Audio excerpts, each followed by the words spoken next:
तो आइए आज देखते हैं अव्यक्त बाप दादा के इशारे। अभी अभी जो अव्यक्त मुरली का सीज़न चला उसमें बाबा ने इशारे दिए थे, और बाद में भी संडे भी आया किसी मुरली में कि पूर्वज पूज्य पूर्वज के सोमान में रहो। हाँ, है ना।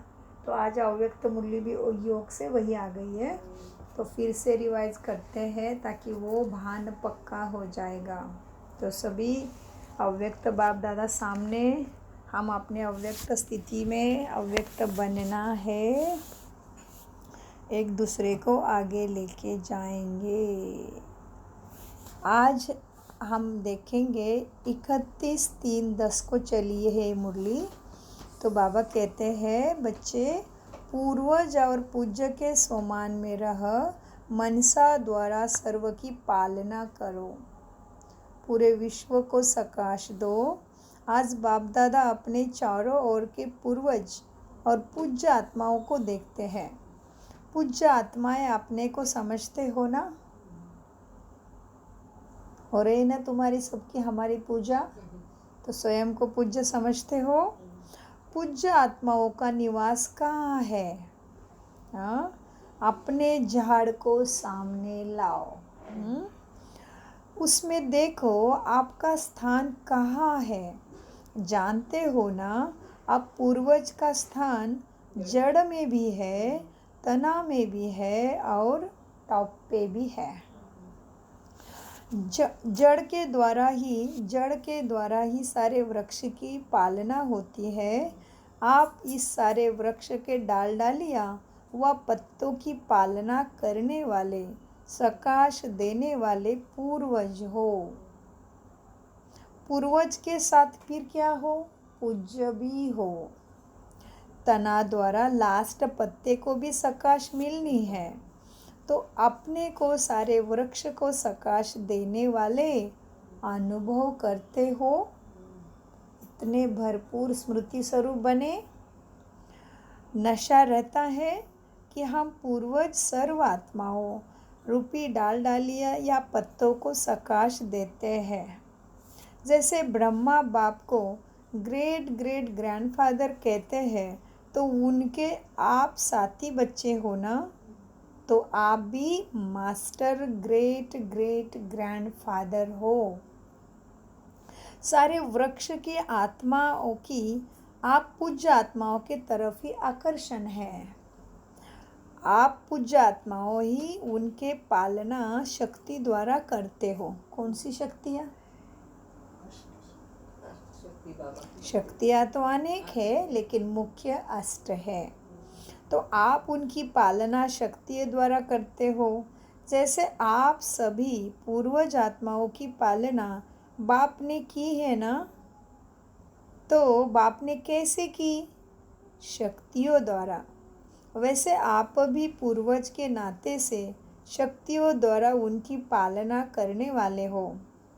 आजकल देखते हो कि सभी आत्माएं दुखी है। दुखी है तो क्या करेंगे? हाँ, पूर्वजों को पुकारेंगे। हाँ, तो तुम्हें ही पुकारते हैं। तो पहले तो बाबा ने अभी क्या करते, सारे देवी देवताओं के मंदिरों में भागते हैं ना।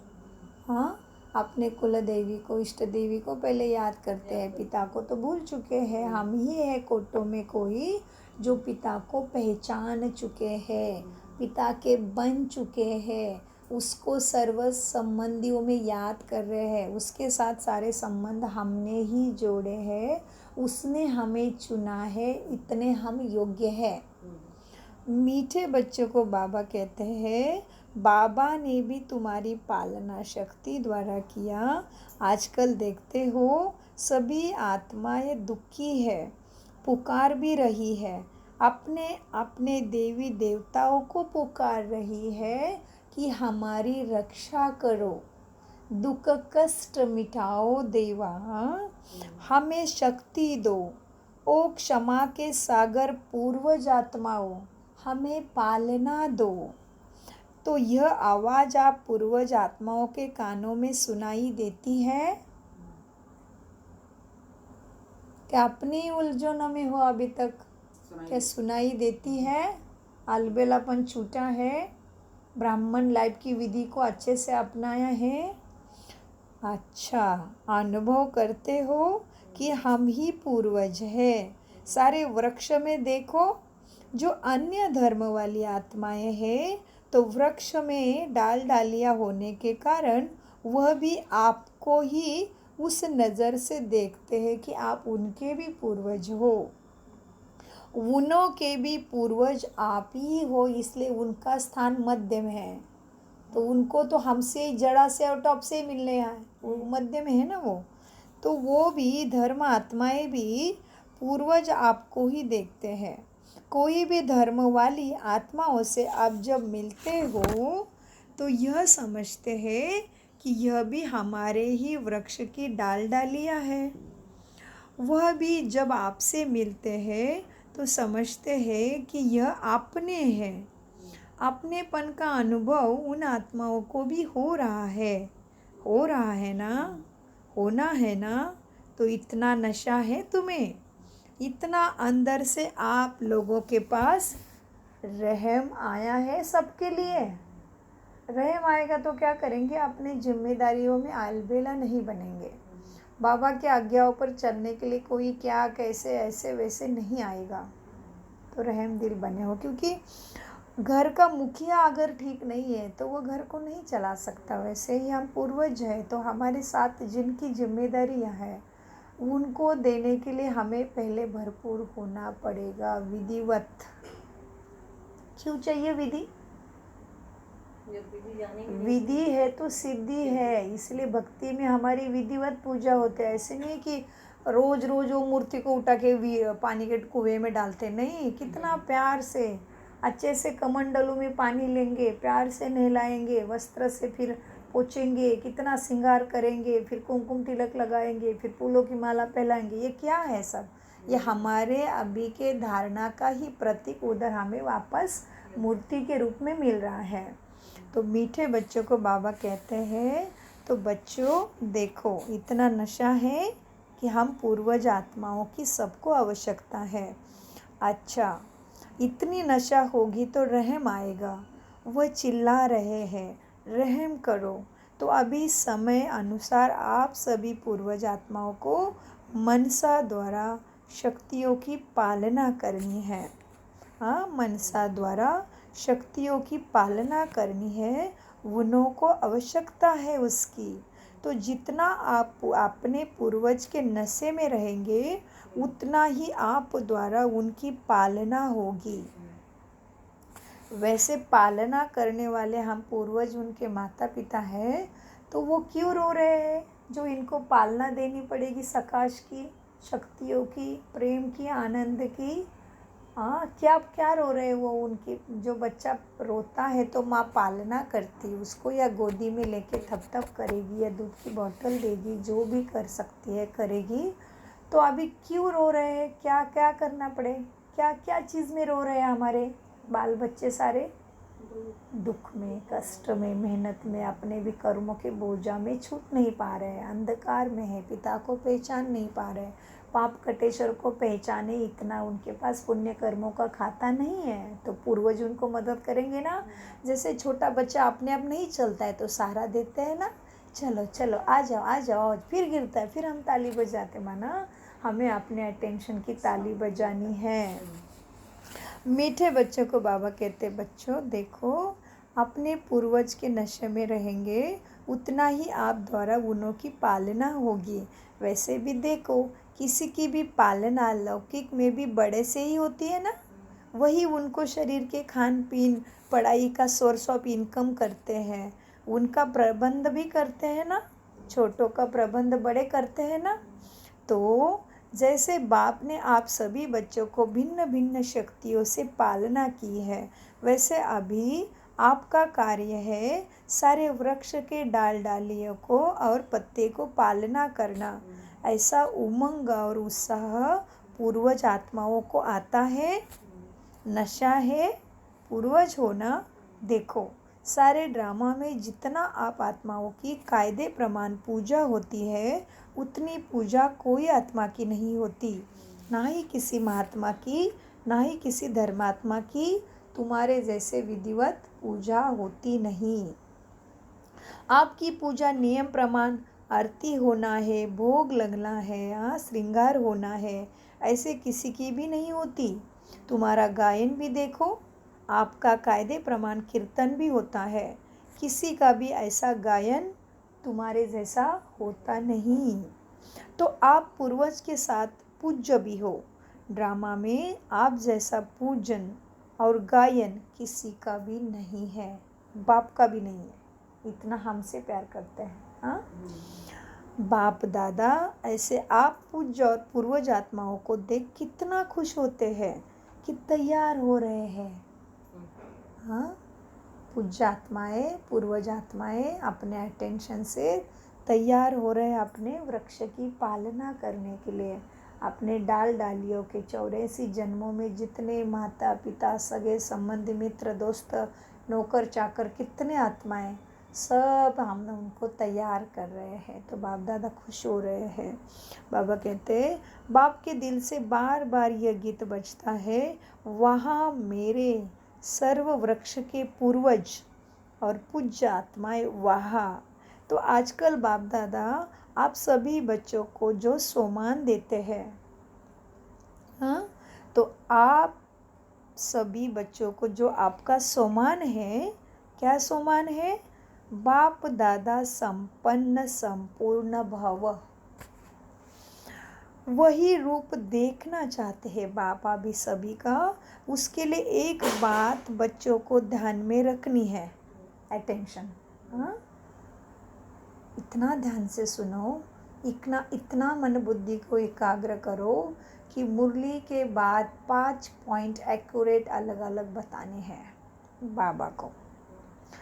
बच्चों, बाप समान संपन्न संपूर्ण बनने का बाप देखना चाहते हैं। उसके लिए एक बात बच्चों को ध्यान में रखनी है। बाप दादा ने देखा है कि सभी बच्चे पुरुषार्थ बहुत अच्छा करते हैं, लेकिन सदा शब्द हर एक को अपने पुरुषार्थ में ऐड करना है, अटेंशन देना है। बाप दादा बच्चों से पूछते हैं कि जैसे बाप दादा आप सभी बच्चों को श्रेष्ठ सोमानधारी आत्मा के रूप में देखते हैं, इसलिए बाबा कितने देर दृष्टि देते हैं ना। तो बाप दादा हमें ऊंचे ते ऊंचे सोमानधारी के रूप में देखते हैं। तो बाबा कहते हैं, जैसे बाप दादा आप सभी बच्चों को श्रेष्ठ सोमानधारी आत्मा के रूप में देखते हैं, वैसे आप भी अपने को ऐसे सोमानधारी समझते हो? चेक करो। बाप दादा ने देखा, हाँ, जवाब में क्या कहते हैं? रहते तो है बाबा, लक्ष्य तो है ही, हाथ भी उठाते हैं, फिर धीरे से भी कहते हैं बाबा, कभी कभी अटेंशन निकल जाता है।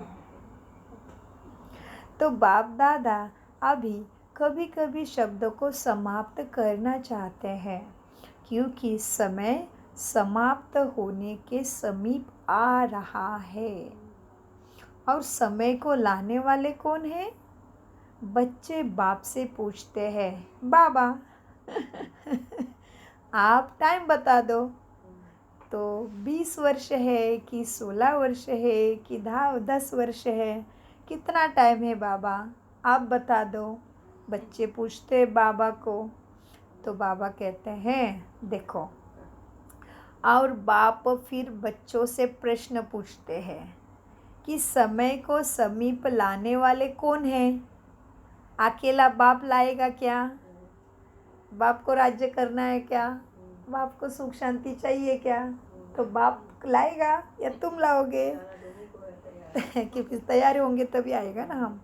तो बाबा कहते हैं, अकेला बाप लाएगा? बाप ने स्थापना की, अकेली की क्या? अकेला किया कुछ मैंने? बाप ने बच्चों के साथ ही किया ना।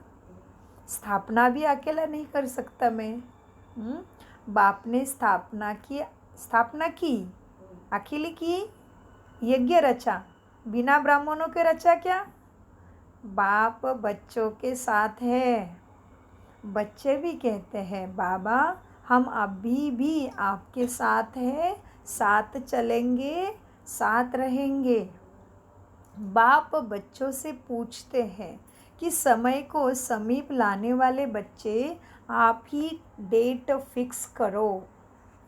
बच्चों के हाथ में पूरा आ गया कायदा, कब समाप्ति करना है उसका। तो बाप पूछते हैं समीप लाने, बाप बच्चों से पूछते हैं, क्या पूछते हैं बाबा? कि समय को समीप लाने वाले बच्चे, आप ही डेट फिक्स करो। किसको डेट फिक्स करनी है? बाप को या बाप के साथ आप और हम दोनों को करना है? कैसे करेंगे बताओ? बाबा का चिट-चैट चल रहा है। आप अकेले करोगे डेट फिक्स? इतना कॉन्फिडेंस है, इतनी शक्ति लोगे बाबा से? हम दोनों करें या बाप अकेला करे? दोनों को करना पड़ेगा। बाबा कहते चलो देखो बच्चों, आप ही डेट फिक्स करो। अच्छा, किसको डेट फिक्स करनी है? बाप को या बाप के साथ आप और बाप दोनों को? हाँ, आज इस वर्ष के मिलन का लास्ट है। हाँ, वैसे बाबा इस वर्ष का लास्ट है 20 मार्च, तो हम कर रहे हैं चिंतन जाने का। और इस टाइम क्या है? ये है 31/3/10। हाँ, तो मार्च ही है ना, तो उस दिन 31 को आए थे बाबा। तो बाबा कहते आज इस वर्ष का लास्ट मिलन है। हाँ, और हम भी लास्ट के मिलन में जाने का सोच रहे हैं। तो बाबा कहते बच्चे देखो, अब क्या है, ये लास्ट का मिलन है इस वर्ष का। तो बाप दादा ने देखा कि बच्चे भी चाहते हैं कि हम भी आप भी अपने राज्य में चले।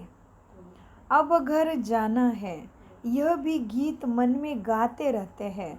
अब घर जाना है, अब रिटर्न जर्नी करनी है। इसके लिए बाप दादा ने पहले ही कहा है, सारा समय अपने को कोई ना कोई सेवा में बिजी रखो, तभी जल्दी संपूर्णता आएगी। फिर बाप दादा ने देखा है, क्या देखा बाबा ने? सेवा की रुचि, सेवा का उमंग उत्साह अभी भी बच्चों में है।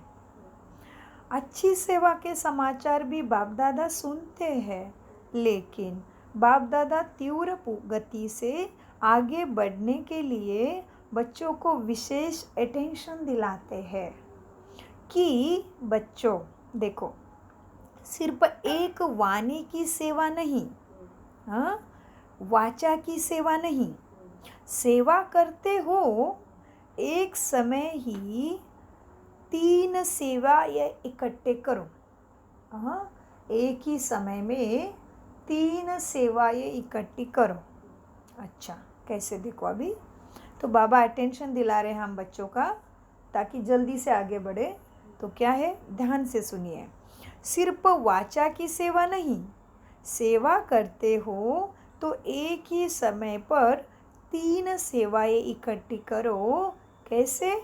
मनसा द्वारा सकाश दो, वाचा द्वारा ज्ञान दो, कर्मणा अर्थात आपके संबंध संपर्क द्वारा, चेहरे द्वारा ऐसी सेवा करो जो उसका भी प्रभाव साथ साथ सेवा में हो। एक समय 3 सेवा इकट्ठी करो, क्योंकि अभी आत्माएं सेवा के लिए ही चाहती है तुमसे। कुछ फर्क हो, कुछ बदलना चाहिए, तो एक समय पर तीनों सेवा कर सकते हो? कर सकते हो?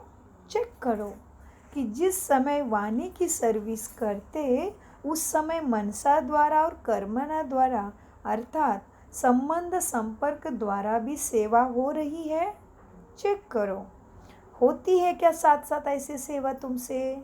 तो जो समझते कि हाँ बाबा, हम एक ही समय में तीनों सेवा करते हैं, हाथ उठा।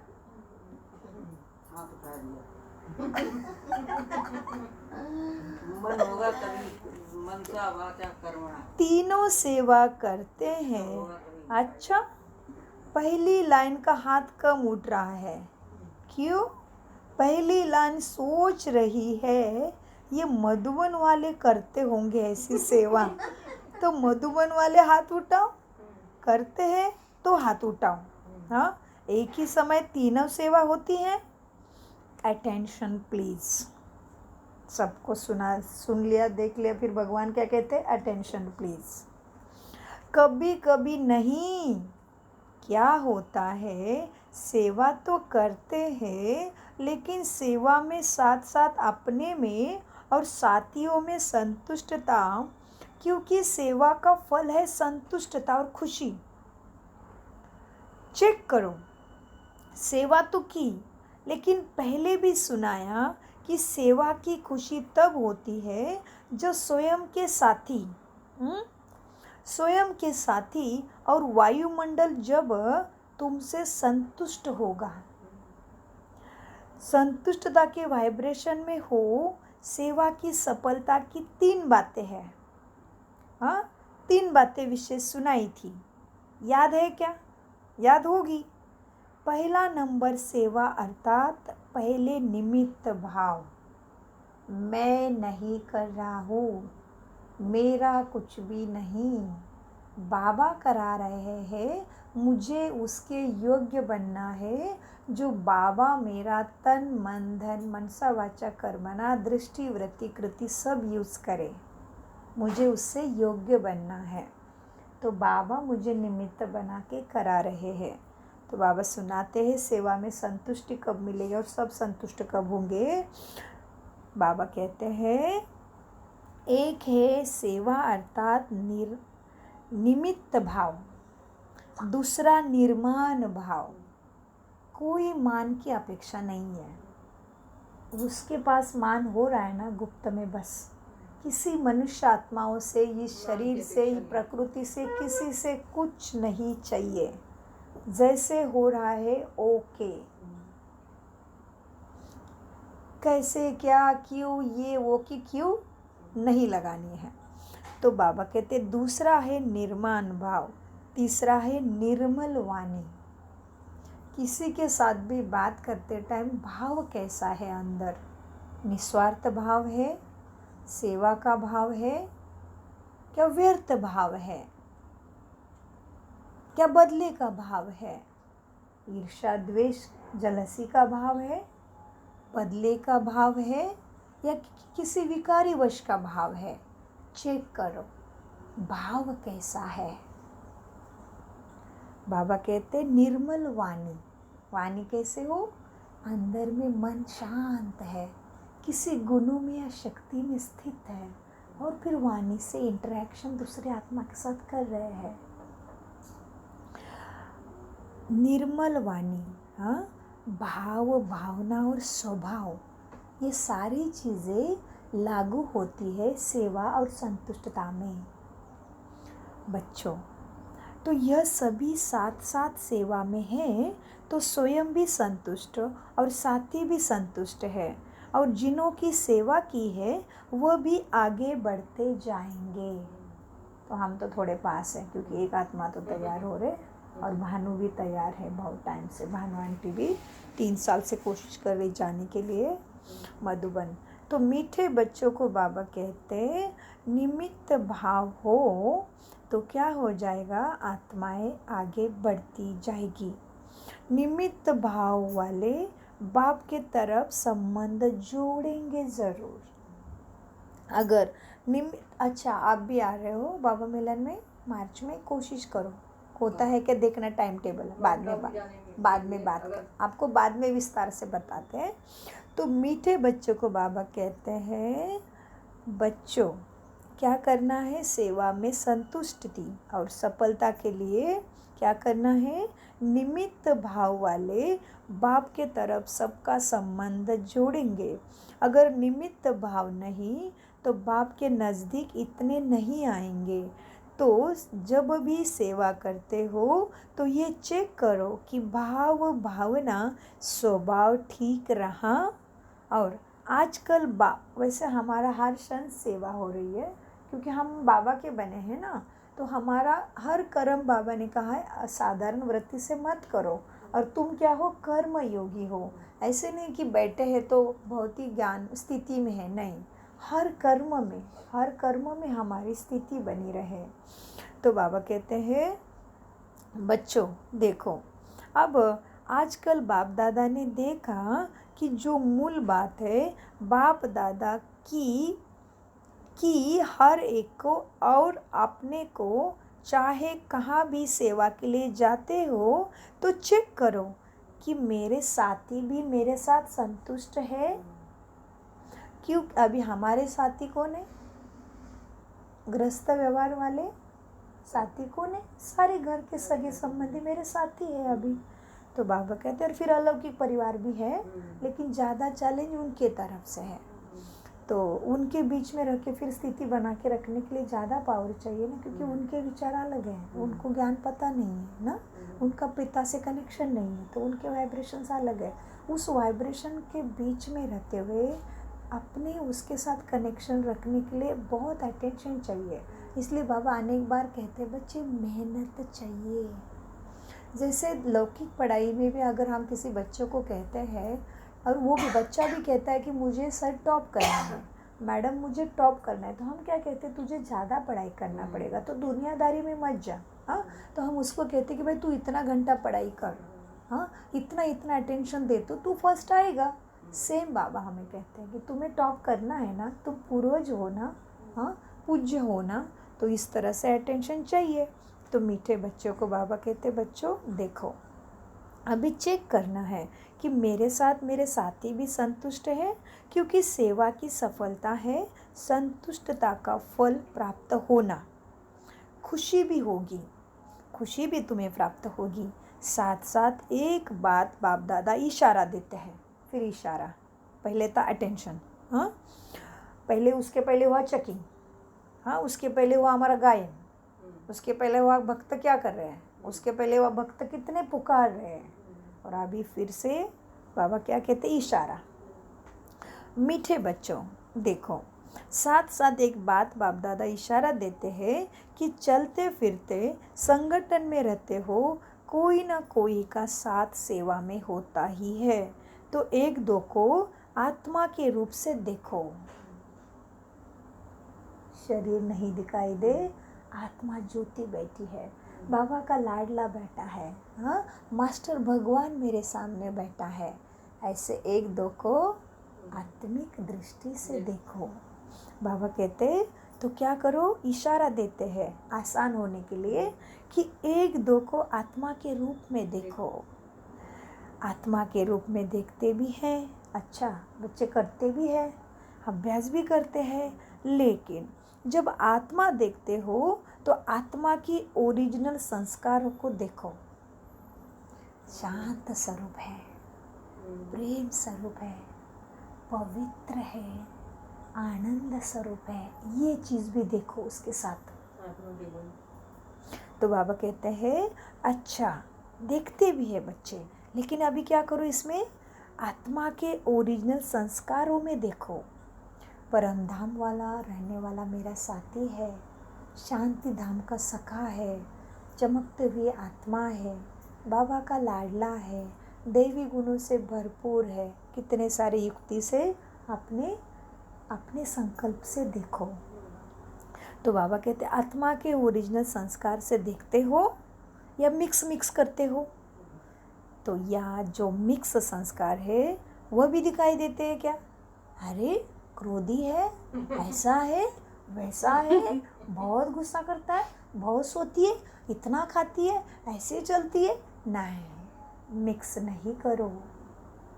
या मिक्स करते हो, नहीं आत्मा देखो, इसमें पास हो क्या, सभी पास हो गए, लेकिन अच्छा बाबा ने पास कर दिया, इसमें सभी पास हो, फिर लेकिन आ गया मतलब अटेंशन, लेकिन किस संस्कार से देखते हो, क्या आत्मा के ओरिजिनल संस्कार से कनेक्शन में आते हो। सब चीज़ देखते टाइम, बोलते टाइम, सोचते टाइम, कर्म करते टाइम आत्मा के ओरिजिनल संस्कार से कनेक्शन में आओ, प्राप्ति है उसमें। बाबा कहते हैं क्या आत्मा के ओरिजिनल संस्कार से कनेक्शन में आते हो या वर्तमान संस्कार भी सामने आते हैं। बाप कहते हैं आज से किसी को भी एक तो आत्मा के रूप में देखो, लेकिन आत्मा के जो ओरिजिनल संस्कार है उस रूप में देखो। हाँ, कभी भी आपस में भी जो कभी कभी बातें हो जाती है वह नहीं होना चाहिए। हाँ, कभी कभी मिक्स रूप से देखते हो वो नहीं करो। अभी आत्मा रूप में देखते हो, लेकिन साथ में वर्तमान संस्कार भी सामने मत आने दो। आपस में जो संपूर्ण स्थिति होनी चाहिए उसमें भी दूरी पड़ जाती है। ऐसे मिक्स करोगे तो क्या हो जाएगा, तुम्हें संपूर्णता तरफ जाने के लिए अंतर पड़ जाएगा। ओरिजिनल संस्कार वाली आत्मा देखो, तो यह जो अभी संगठन में रुकावटें आती है, मन मुटाव होता है, वह भी रुकावटें सारी खत्म हो जाएगी और समय समीप आएगा। सभी का ही दुखों का, कष्टों का नाश होगा। तो यह ब्राह्मण परिवार श्रेष्ठ परिवार है। पूरे वृक्ष में ब्राह्मण परिवार श्रेष्ठ परिवार है। इसलिए लौकिक में भी देखो, भले कर्मकांडी ब्राह्मण हैं, वो कोई भगवान के तरफ जोड़ते नहीं, कोई की भी सद्गति हुई नहीं, उनके द्वारा पूजा करा के कष्ट दुख कुछ भी मिटा नहीं, फिर भी ब्राह्मण है। और ब्राह्मण के बिना स्थूल पूजा भी नहीं होती। और हम तो ओरिजिनल ब्राह्मण है। ब्रह्मा जैसा जिसका मन, ब्रह्मा बाबा, ब्रह्मा माँ द्वारा पालना हो रही है, ब्रह्मा के मुख से हमारा जन्म हुआ है और डायरेक्ट कनेक्शन सद्गति दाता से है। तो हम ओरिजिनल ब्राह्मण हैं। इसी ब्राह्मण द्वारा इस रुद्र ज्ञान महायज्ञ से इस धरती पावन बनेगी। यहाँ से दुख का, कष्ट का बाढ़ उठ जाएगा। तो बाबा कहते तुम हो श्रेष्ठ ब्राह्मण परिवार। ब्राह्मण परिवार की महिमा बहुत है, वो तो है, क्योंकि अभी भी हमारे नाम से काम चल रहा है, ब्राह्मण शब्द से काम चल रहा है उनका। केवल उनको शब्द जाति वाले ब्राह्मण है, फिर भी हम कोई भी विधि उनके बिना होती नहीं आज भी। परिवार की बहुत महिमा है तुम्हारे, यह ईश्वरीय परिवार है। पहले क्या बोला बाबा ने, ब्राह्मण 5 पॉइंट तैयार रखना है, मुरली संपन्नता की तरफ जा रही है। ये ब्राह्मण परिवार श्रेष्ठ परिवार है। परिवार की बहुत महिमा है। ये ईश्वरीय परिवार बार बार नहीं मिलता। ईश्वरीय परिवार सब मिलेंगे आपको हर कल्प में, भगवान का साथ ईश्वरीय परिवार नहीं मिलेगा। इसलिए अभी नहीं तो बाकी सब कुछ तुम्हारे साथ है ही धरनी माँ तुम्हारे सेवा के लिए। इसलिए कहते सोने का निवाला मुंह में है तेरे। किसी किसी घर में आज भी सुख है तो क्या कहते सोने का निवाला है मुंह में, इतना सुख है उसके घर में, सोने के स्पून से खाता है, कहावत भी है ना। तो हमारे पास 5000 साल तक सब कुछ है, केवल भगवान का साथ अभी है। तो इसलिए बाबा कहते हैं यह ईश्वरीय परिवार बार बार नहीं मिलता, कल्प में एक ही बार ये ईश्वरीय परिवार मिला है। इतना बड़ा परिवार सारे कल्प में कभी नहीं मिलता। परिवार की भी विशेषता को जानना और परिवार में चलना, यह भी एक महान सब्जेक्ट है। ओम शांति। मीठे प्यारे अव्यक्त बाप दादा का अनगिनत पदम गुना शुक्रिया बाबा, शुक्रिया।